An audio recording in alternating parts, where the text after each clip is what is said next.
Hello friends, बरायबाय Bodo Info official YouTube channel दा साननै जाबायमोन भिडिअ नायाखै गोबांथार बिजिनि थाखाय दा फाइनाली डेली पुलिस बेनिफ्राय MTS साख्रिनि आपडेट एप्लाइ डेट ओंखारबाय स' माब्ला खालामनो हागोन सोर खालामनो हागोन बेनि सायाव मोननैसो इनफरमेशन लाना फैग्रोबाय जाहाथे बयबो रेडि जायो एन्ड बेनिफ्राय एडिआरियाव जायफ्रा पास जादोंमोन नोंथांमोननि डकुमेन्ट्स भेरिफिकेसन डेट ओंखारजोब्बाय आं बेखौ नोंथांमोननो नेक्स्ट भिडिअ लाबोगासिनो दङ स' नोंथांमोना नायनो दाबाव दायो जों नायग्रोनोसै डेली पुलिस कनस्टेबल बेनिफ्राय स्टाफ सिलेक्शन कमिशननि आन्डाराव एग्जाम जानो गोनां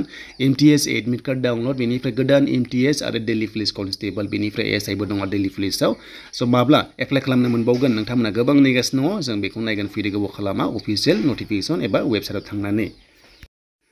स' बेनिफ्राय नोंथांमोना डेली पुलिसनि एडमिट बा जिखुनु जाया एडमिट नायोबा नैबे एडमिट कार्डआव क्लिक खालाम दायो MTS नि होगासिनो दङ आपकामिं एग्जाम जानो गोनां जायफ्रा नायाखै एग्जाम सिटिखौ नायना लादो बेनिफ्राय एडमिट डाउनलड खालामदो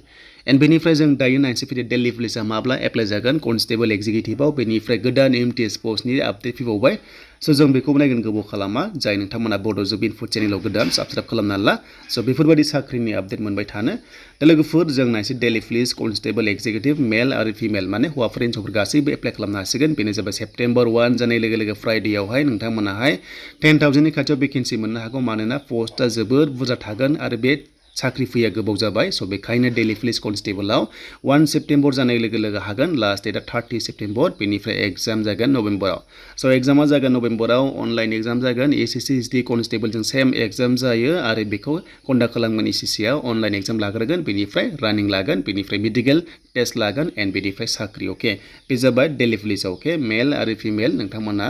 एप्लाइ खालामनो हागोन बेनिफ्राय क्लास 10 एबा HS बेनि सायाव जेब्ला अफिसियेल नटिसआ रिलिज खालामगोन क्वालिफिकेसननि आपडेट नोंथांमोना होबावगोन एन्ड बेनिफ्राय नोंथांमोना मेलफ्रा डेली पुलिसाव ड्राइभिं लाइसेन्स नांगौमोन सिगाङावहाय नाथाय देग्लाय लागोन लाया मिथिया जेब्ला अफिसियेल नटिस फैबावो बेखौबो आपडेट मोनगोन आरो ड्राइभिं लाइसेन्सआ स्मार्ट कार्ड थानांगोन LMB एन्ड बेनिफ्राय MTS पस्टआव अके MTS पस्टआव नोंथांमोना 10 पास जाबानो हागोन आरो बेनि एप्लाइ जासिगोन गोदाना 10 अक्ट'बराव 10 अक्ट'बर जानाय लोगो लोगो बुरजा भेकेन्सिस फैगोन SSCआ दायो बिराद बुरजा भेकेन्सि खालामगासिनो दङ बेखायनो 10 अक्ट'बर जानाय लोगो लोगो नोंथांमोना 10 पास जानो हागोन हिन्जावफोर हौवाफोर गासैबो हागोन बेनो जाबाय डेली पुलिसनि आन्डारावबो स' डेली पुलिसनि आन्डारावबो बेयाव MTS साख्रि ओंखारगोन नाथाय SSCआ आलदाखा आरो बेनिफ्राय डेली पुलिसावबो MTS साख्रि दङ स' बेखौ नोंथांमोनाहाय मोननो हाबावगोन एन्ड बेनिफ्राय दायो नोंथांमोना आरोबाव गोदान MTS बेनो जाबाय हाबिलदार पस्टआव 14 जुनाव जागोन बे जाबाय SSCनि आन्डाराव अके बे जाबाय SSCनि आन्डाराव MTS दङ 14 जुन जानाय लोगो लोगो वेडनेसडेआवहाय स' नोंथांमोना गोदान साख्रि एप्लाइ खालामनो हाबावसिगोन MTS पस्टआव अके बे जाबाय गोदान बाव आरो एग्जाम जागोन सेप्टेम्बरावनो